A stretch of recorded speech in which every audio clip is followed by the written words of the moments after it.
Oh. So let's uncover this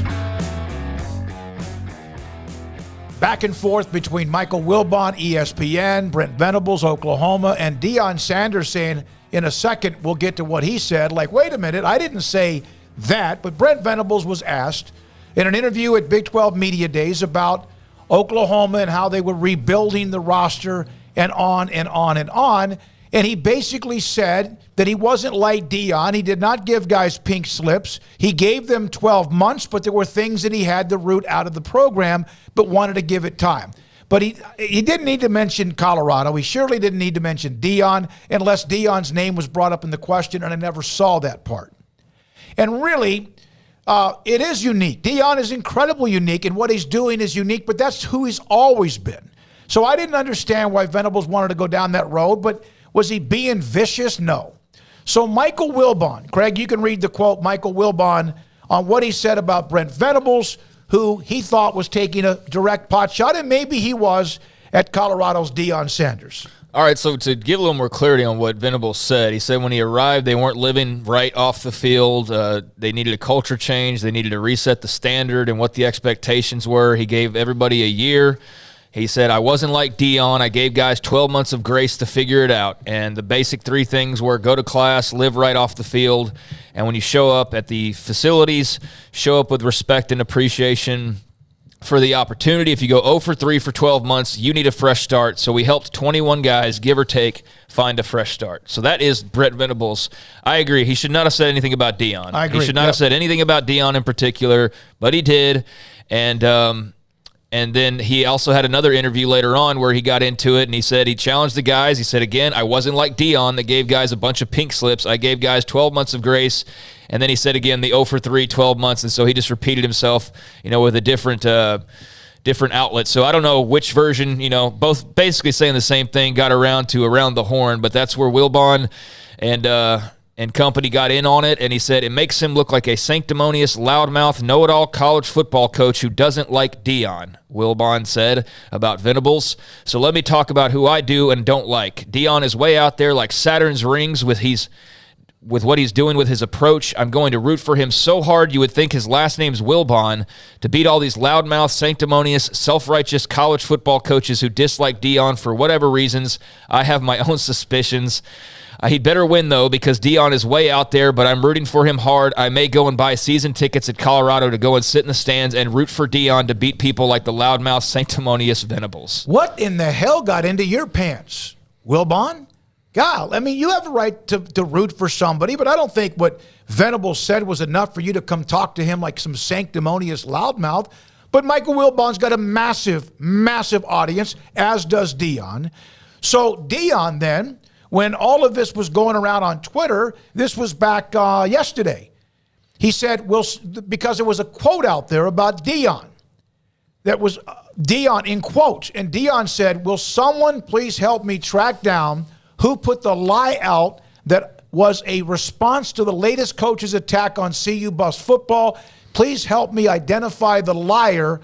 God bless. So what he was mad about wasn't even bringing whatever he says in private about Brent or whatever he says in the future, but somebody put out quotes that was Deion talking about Brent Venables. And so Deion's trying to tie up that loose end. So my goodness, it goes in every direction. Somebody put out a fake quote. It had like a Ferrari image on it, and it was it had a graphic, and it went around on social media, and it was an entirely fake quote. So that's what he's talking about. He's asking for, because it can get very confusing bouncing around from person to person. Deion was saying, track down who made that original fake tweet. That's what he was trying to get to. And so he said, please read this slowly. I've never responded to any of these great that choose to target me or our program at Colorado. If it were truly me, I would have referenced a Lamborghini, not the image had a Ferrari pretending to be Deion. So he's setting the record straight that if he had made that quote, it would have had a Lamborghini attached to it. But he's saying he didn't respond in any way. Please help me identify the liar. God bless. So Deion's trying to track down who did that. All right, it's interesting because of the people involved. Venables, in my opinion, could have just not left out a program. Maybe he didn't mean it, but the bottom line, he did say it, and so some of the criticism will come with that. The other thing, though, and this is where it's also going to tie up Brent Venables, by invoking Deion's name, then he is comparing what Deion did to what he did. Well, then if you do that, then if you have to take it one step further, you have to compare what he inherited to what Deion inherited. He inherited a team, albeit not the same players, because Caleb Williams, in a cast of thousands, it felt like, had left the program. But he walked into Oklahoma, who was 11-2 in a perennial conference power. Their heart was just fine. Yeah. It was pumping perfectly. Yeah. Deion walked into a program that was on life support and 1-11 and was so far away from their glory days. So you can't even begin to take the same tactics with those two programs.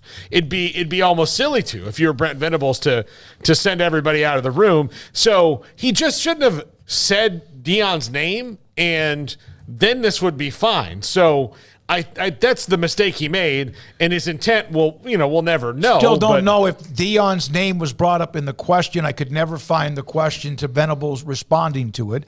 And so maybe that was also there. But I'm not going to defend Venables on it. He shouldn't have brought up Deion. Our Grawl, to me, the fact that Deion is being talked about means he's doing his job. Nobody here would be talking about Colorado otherwise. Yeah, absolutely not. I don't think we've talked about Colorado much other than maybe when Mel Tucker left, or, Steven Montez is the guy I always referred to, and he hadn't played for like 7 years at this point. So, yeah, they've been completely off the radar, and Deion's made them, a main event talking point once again. And I did track down apparently what the anonymous graphic was. It had the picture of the Lambo or whatever, and it said, "To the gentleman from Oklahoma, it's coach to you." And then people took that as it was Deion saying that, and it was not Deion. So he was setting the record straight there. But yeah, this all lies on Venables' shoulders. I mean, he shouldn't have brought up Deion specifically. And you can say, well, it was a question. Well, that means that at least two people asked the same question referencing Deion. So I don't know that happened. I think Venables just chose to bring him up or invoke him, and if not, would love that record set straight as well. But that's the way that it appears, based on the fact that he said kind of the same thing a couple of times and mentioned him both times.